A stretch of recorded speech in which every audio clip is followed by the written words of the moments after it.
Good morning रे समस्त को शुभ सकाळ। गत अध्याय आम एशिया महादेश विषय पढ़ी षष्ठ श्रेणी भूगोल बहिर। आज आम कौ महादेश विषय पढ़ा? आफ्रिका। देख आफ्रिका महादेश जदि आम तार क्षेत्रफल दृष्टि नजर पकईवा ताहले यह हूँ पृथ्वीर द्वितीय बृहत्तम महादेश। ताहले आफ्रिकाटी कौन? क्षेत्रफल दृष्टि पृथ्वीर द्वितीय बृहत्तम महादेश। खाली महादेश न, बृहत्तम महादेश। यही महादेशर प्राय मध्य भागरे किए रही रे? विषुववृत्त। उत्तर भागरे कर्कट क्रांति, दक्षिण भागरे मकर क्रांति जाइछि। यह एशिया महादेशर दक्षिण पश्चिम और यूरोप महादेशर दक्षिण रे कौन अच्छी अवस्थित? बुझिपार? एशिया महादेशर कौन दक्षिण पश्चिम एवं यूरोपर दक्षिण दिगरे ये कौन करछि ना आफ्रिका महादेशटी अवस्थान करिछि, जहाँकि 35 डिग्री दक्षिण अक्षांश और 37 डिग्री उत्तराक्षांश एवं 51 डिग्री पूर्व द्राघिमा एवं 20 डिग्री पश्चिम द्राघिमा मध्य अच्छी। अक्षांश द्राघिमा केते डिग्री रे अच्छी सेटा जानिले।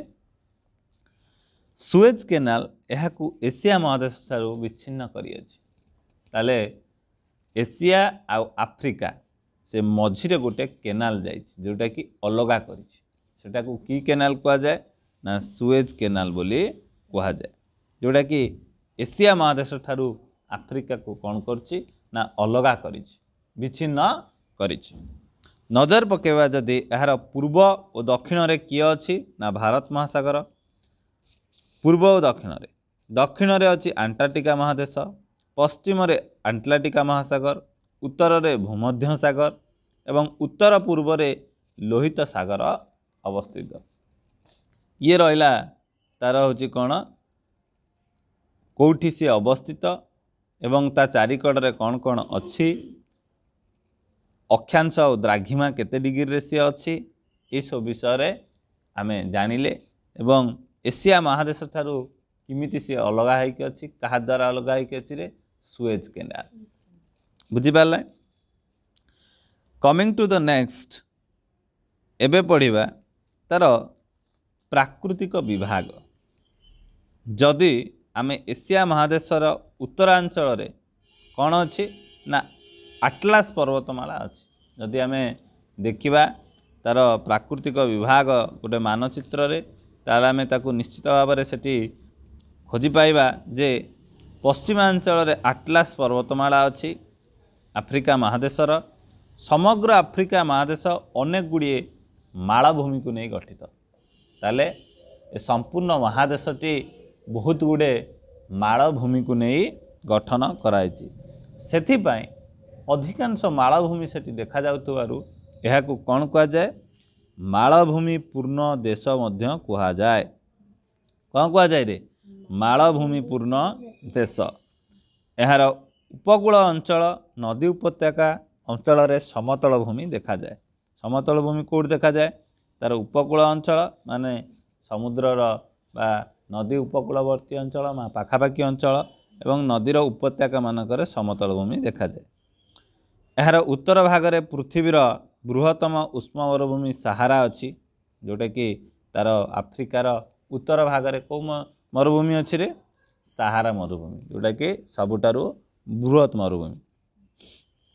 आउ गरम, जोटा कि उष्ण। उष्ण माने कौन? गरम, अधिक सेठी टेम्परेचर अधिका। एवं दक्षिण रे कालाहारी मरुभूमि अच्छी। बुझिपारले?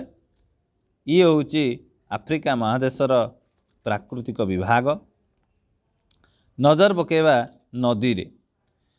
आफ्रिका महादेश रे प्रवाहित नील नदी पृथ्वीर दीर्घतम नदी। ताले पृथ्वीर सबुठारु दीर्घतम नदी होची किए ना नील नदी, जोटा कि कौ महादेश रे अछि रे? आफ्रिका महादेश रे अवस्थित अछि। एटा गोटे शॉर्ट क्वेश्चन पड़िबो, एटा को मन रखदो ना नहीं। नील नदी यह विक्टोरिया ह्रद निकटरू बाहरी ସାହାରା ମରୁଭୂମି ମଧ୍ୟ ଦେଇ ପ୍ରବାହିତ ହେଲା ପରେ ଭୂମଧ୍ୟ ସାଗରରେ ପଡ଼ିଛି। ଯଦି ପଚରାଯାଏ ନୀଳ ନଦୀର ଉତ୍ପତ୍ତି ସ୍ଥଳ କେଉଁଠୁ, ନା ଭିକ୍ଟୋରିଆ ହ୍ରଦରୁ। କେଉଁଠୁ? ଭିକ୍ଟୋରିଆ ହ୍ରଦ ନିକଟରୁ ବାହାରି କେଉଁ ଆଡ଼େ ଦେଇକି ଯାଇଛି, ନା ସାହାରା ମରୁଭୂମି ମଧ୍ୟ ଦେଇ ପ୍ରବାହିତ ହେଲା ପରେ କେଉଁଠି ଯାଇକି ପଡ଼ିଛି, ନା ଭୂମଧ୍ୟ ସାଗରରେ ପଡ଼ିଛି। କେଉଁଠି ପଡ଼ିଛି? ଭୂମଧ୍ୟ ସାଗରରେ। ତାମାନେ ଭିକ୍ଟୋରିଆ ହ୍ରଦରୁ ଭୂମଧ୍ୟ ସାଗର ସେତେ ଯାଏଁ କ'ଣ ହେଉଛି, ନା ନଦୀଟା ଯାଇଛି।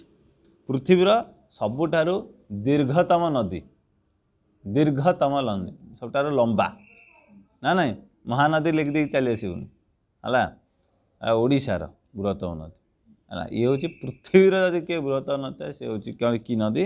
ନୀଳ ନଦୀ। ଜାଇରେ, ନାଇଜର, କାମ୍ବେଜି ଓ ଅରେଞ୍ଜ ନଦୀ ଆଫ୍ରିକା ମହାଦେଶର ପ୍ରଧାନ ନଦୀ। ଇଏ ସବୁ ଅନ୍ୟ ନଦୀ ଯେଉଁମାନେ ତା ଅପେକ୍ଷା ଏମାନେ ସବୁ ଛୋଟ, କିନ୍ତୁ ଇଏ ସବୁ ହେଉଛନ୍ତି ପ୍ରଧାନ ନଦୀ ଭିତରେ। ଜାମ୍ବେଜ ନଦୀରେ ଭିକ୍ଟୋରିଆ ଜଳପ୍ରପାତ ଅବସ୍ଥିତ। ତାହେଲେ ଭିକ୍ଟୋରିଆ ଜଳପ୍ରପାତ ବା ୱାଟରଫଲଟା ଯେଉଁଟା ଜାମ୍ବେଜି ନଦୀରେ କ'ଣ ଅଛି, ନା ଅବସ୍ଥାନ କରିଛି। ଇଏ ରହିଲା ନଦୀ। ଏବେ ଦେଖିବା ତାର ଜଳବାୟୁ ଏବଂ ପ୍ରାକୃତିକ ଉଦ୍ଭିଦ। ଆଫ୍ରିକା ଅଧିକାଂଶ ଅଞ୍ଚଳ ଉଭୟ କ୍ରାନ୍ତିବୃତ୍ତ ମଧ୍ୟରେ ଅବସ୍ଥିତ ଥିବାରୁ ଏହାର ଜଳବାୟୁ ଉଷ୍ଣ ଏବଂ ବର୍ଷ ସାରା ଅଧିକ ତାପମାତ୍ରା ଅନୁଭୂତ ହୁଏ ହେଲା। କଳା ଲୋକ ସେଥିପାଇଁ ଟିକେ ବେଶୀ ଦେଖା ହୁଅନ୍ତି, ନା ନାହିଁ ଆଫ୍ରିକାରେ। ଆଙ୍ଗ୍ଲୋ ଲୋକ ସବୁ ହେଲା, କୃଷ୍ଣ ଲୋକ ସବୁ ହେଲା, ବୁଝିପାରିଲେ ନା। ତ ସେଠି କ'ଣ ଯେଉଁ ଉଷ୍ଣ ଜଳବାୟୁ କ'ଣ ଉଷ୍ଣ ଥିବ ଏବଂ ବର୍ଷ ସାରା ଅଧିକ ତାପମାତ୍ରା ଦେଖାଯାଉଥିବ, ମାନେ ବହୁତ ଡିଗ୍ରୀ ସେଣ୍ଟିଗ୍ରେଡ୍ ତା ସୂର୍ଯ୍ୟ କିରଣଟା ଅଧିକ ପଡ଼ୁଛି। ଆଲ୍ ଆଜିଜିଆ ବା ଲିବ୍ୟା ଠାରେ ପୃଥିବୀର ସର୍ବୋଚ୍ଚ ତାପମାତ୍ରା 58 ଡିଗ୍ରୀ ସେଲସିୟସ୍ ରେକର୍ଡ଼ କରାଯାଇଛି। ସେଠି ଗୋଟେ ସହର ଯେଉଁଟାକି ଲିବ୍ୟା, ସେଠି 58 ଡିଗ୍ରୀ ସେଣ୍ଟିଗ୍ରେଡ୍ ମାନେ ପୁଡ଼ି ଯାଉଥିବ। ଆଫ୍ରିକାର ଉତ୍ତରାଂଶର ଉତ୍ତର ଗୋଲାର୍ଦ୍ଧରେ ଥିବାରୁ ଏଠାରେ ଗ୍ରୀଷ୍ମ ଋତୁ ଅନୁଭୂତ ହେଉଥିଲା ବେଳେ ଦକ୍ଷିଣାଂଶ ଦକ୍ଷିଣ ଗୋଲାର୍ଦ୍ଧରେ ଥିବାରୁ ସେଠାରେ ଶୀତ ଋତୁ ଅନୁଭବ ହୁଏ। ତାରେ ଯେଉଁ ଉତ୍ତର ଗୋଲାର୍ଦ୍ଧ ଏବଂ ଦକ୍ଷିଣ ଗୋଲାର୍ଦ୍ଧରେ ଉଭୟ ଗ୍ରୀଷ୍ମ ଋତୁ ଏବଂ ଶୀତ ଋତୁ ମଧ୍ୟ ଅନୁଭବ ହୁଏ। ଆଫ୍ରିକାର ବିଭିନ୍ନ ଅଞ୍ଚଳରେ ବର୍ଷାର ପରିମାଣ ସମାନ ନୁହେଁ, କେଉଁଠି ବେଶୀ ବର୍ଷା ହେଉଥିବ, କେଉଁଠି କମ୍ ବର୍ଷା ହେଉଥିବ। ବିଷୁବରେଖାର ନିକଟବର୍ତ୍ତୀ ଅଞ୍ଚଳରେ ପ୍ରଚୁର ବୃଷ୍ଟିପାତ ହୋଇଥାଏ। ଯେଉଁ ନିକଟଟା ହେଉଛି ଯେଉଁ ବିଷୁବରେଖା ଅଞ୍ଚଳ, ତ ସେଠି ଅଧିକ ପରିମାଣରେ ବୃଷ୍ଟି ହୁଏ ଏବଂ ପଶ୍ଚିମାଞ୍ଚଳରେ କମ୍ ବୃଷ୍ଟିପାତ ଯୋଗୁଁ ସାହାରା ମରୁଭୂମି ସୃଷ୍ଟି ହୋଇଛି। ବୃଷ୍ଟିପାତ କମ୍ ମାନେ ପାଣି ନାହିଁ, ତାହେଲେ ସେଠି କ'ଣ ହେବ? ମରୁଭୂମି ହେବ, ନା ନାହିଁ ନିଶ୍ଚିତ ଭାବରେ। ତେଣୁ ବିଶ୍ୱମଣ୍ଡଳରେ ବର୍ଷ ସାରା ତାପମାତ୍ରା ବୃଷ୍ଟି ଅଧିକ ହେଉଥିବାରୁ ସେଠାରେ କ'ଣ ଦେଖାଯାଏ? ଘନ ଜଙ୍ଗଲ ଦେଖାଯାଏ। ତାହେଲେ ଘନ ଜଙ୍ଗଲ କାହିଁକି ଦେଖାଯିବ? ଅଧିକ ମାତ୍ରାରେ ବୃଷ୍ଟିପାତ ହେବ, ନା ନାହିଁ। ବୃଷ୍ଟିପାତ ହେବ ମାନେ ବୃଷ୍ଟିପାତର ପରିମାଣଟା କ'ଣ ହେବ? ଅଧିକ କ'ଣ ହେଉଛି? ଅଧିକ ବୃଷ୍ଟିପାତ ହେଉଛି। ତାହେଲେ ଅଧିକ ବୃଷ୍ଟିପାତ ହେଲେ କ'ଣ ହେବ? ନା ବର୍ଷା ଘଞ୍ଚ ଜଙ୍ଗଲ ଦେଖାଯିବ। ତାହେଲେ ସେ ଜଙ୍ଗ ଗୁଡ଼ିକ କ'ଣ ହେଇଥିବ? ନିହାତି ଭାବରେ ବହୁତ ଗୁଡ଼ା ଉଚ୍ଚ ହୋଇଥିବ ଏବଂ ବର୍ଷ ସାରା ସବୁଜ ରହେ, ବା ସେଠି ଦେଖାଯାଏ। କେଉଁ ଅରଣ୍ୟ ଦେଖାଯାଏ? ବର୍ଷ ସାରା ଯେଉଁଟା ସବୁଜ ଦେଖାଯାଉଥିବ ସେ ଅରଣ୍ୟକୁ ଆମେ କି ଅରଣ୍ୟ କହିବା? ଚିରହରିତ ଅରଣ୍ୟ। କ'ଣ କହିବା? ଚିରହରିତ ଅରଣ୍ୟ। ଚିରହରିତ ମାନେ କ'ଣ? ସର୍ବଦା। ଚିରହରିତ ମାନେ ସବୁଜ। ଚିରହରିତ ଅରଣ୍ୟ ମାନେ ଯେଉଁଠି ବର୍ଷ ସାରା ବୃଷ୍ଟିପାତ ହୁଏ, ସେଠି ସବୁ କ'ଣ ଦେଖାଯାଏ? ବର୍ଷ ସାରା ସବୁଜ ରହେ ହେଲା। ଏହାକୁ ଚିରହରିତ ଅରଣ୍ୟ କୁହାଯାଏ। କି ଅରଣ୍ୟ କୁହାଯାଏ? ଚିରହରିତ। ଦେଖ ତମ ବହିରେ ଲେଖାଯାଇଛି, ଚିରହରିତ ଅରଣ୍ୟ କୁହାଯାଏ। ଏଗୁଡ଼ିକ ଏତେ ଘଞ୍ଚ ଯେ ଭୂମିରେ ସୂର୍ଯ୍ୟ କିରଣ ପଡ଼େ ନାହିଁ।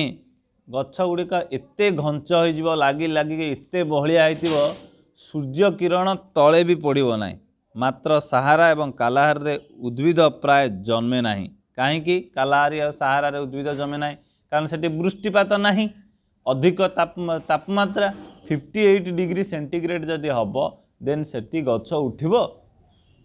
ଘାସ ତ ମରିଯିବ ସେଠି ଉଠୁ, ନା ନାହିଁ। କେବଳ ମରୁଭୂମି ଅଞ୍ଚଳରେ କେଉଁ ଗଛ ଉଠେ? ନା କ୍ୟାକ୍ଟସ୍ ଜାତୀୟ ବୃକ୍ଷ, ଯେଉଁଟାକି ସିଜୁ, କଣ୍ଟାବୁଦା, ଏଗୁଡ଼ା ସବୁ ସପ୍ତଫେଣି, ନା ନାହିଁ। ତେଣୁ ଆଫ୍ରିକାର ग्रीष्ममंडलीय तृणभूमि को आम कौन कहते साभाना एटा सर्ट क्वेश्चन पड़ो भेरी इंपोर्टाट ताले आफ्रिकार ग्रीष्ममंडलीय तृणभूमि कौन कह जाए साभाना मरुभूमि ठारे जो झरणा थाए सेठारे मरु उद्यान देखा जाए मरु उद्यान ताकू तैयारी करा जाय थाए केतेक खजुरी और अन्यान्य वृक्ष उद्यान रे मध्य देखा जाए बुझिपारे ना बुझिपारा तो किसी डाउट ना एथिरे एवं विश्वमंडलीय जो दुर्गम अंचल रे कौन था तुमर सिंपाजी माकड़ हस्ती जलहस्ती गंडा कुंभीर विभिन्न प्रकार साप एवं पक्षी कौन करती सेठी बास करती एवं तृणभूमि अंचल रे किए बास करती गयल चिता हरिण जेब्रा जिराफ बिलुआ सिंह हेटाबाघ यही सब प्राणी बास करती यही अंचल पृथ्वीर चिड़ियाखाना कहुए पृथ्वीर चिड़ियाखाना क्या कहुए रे ये जो आफ्रिका महादेशर उभय विश्वमंडलीय एवं तृणभूमि अंचल है देखिन सब इंडिया को आसती सब आफ्रिकार बाघ फाघ सब आसती कहीं से बहुत अधिक संख्यार अच्छा पशुपक्षी है सेठू अणा जाए से ये अंचल को पृथ्वीर चिड़ियाखाना कहुए तो पचारा हम पृथ्वी आफ्रिका महादेश को पृथ्वीर चिड़ियाखाना कहीं कहुए कह जे आफ्रिका महादेशर विश्वमंडलीय दुर्गम अंचल एवं तृणभूमि अंचल सिंपाजी माकड़ हस्ती जलहस्ती गुंभीर नाना प्रकार साप हरिण चिता जेब्रा हेटाबाघ आदि प्राणी बास करती तो यह आम से पृथ्वीर चिड़ियाखाना कहुए देखते ना नहीं ये जेब्रा सिंपाजी सबटार डायग्राम गुड़ा एबे नजर पकेबा यार प्रधान प्रधान देश समूह पर है जोटा कि फास्ट हूँ किए साउथ आफ्रिका ना नहीं एबे खेल चलती ना एबे कौन चलती टेस्ट चलती साउथ आफ्रिका इंडिया तो साउथ आफ्रिका आउ गोटे कौन जाइरे आउ गोटे नाइजेरिया सुदान तांजानिया घाना जाम्बिया अल्जेरिया मोरक्को इजिप्ट हाँ इथियोपिया ये हूँ प्रधान देश तुम बेसी शुणी कौन ना साउथ आफ्रिकाटा शुणी नाइजेरिया शुणी हाँ मोरक्को शुणी इजिप्ट शुणी है आउ टिके सब कम शुणी है ये हूँ मुख्य प्रधान राष्ट्र हूँ कार ना आफ्रिका महादेशर तार प्रधान सहर जदि ऊपर नजर पकाइबा प्रधान सहर हूँ जोहान्सबर्ग ये खेला जाए क्रिकेट खेल हुए कौन कौटी खेल हुए जोहान्सबर्ग क्रिकेट खेल हुए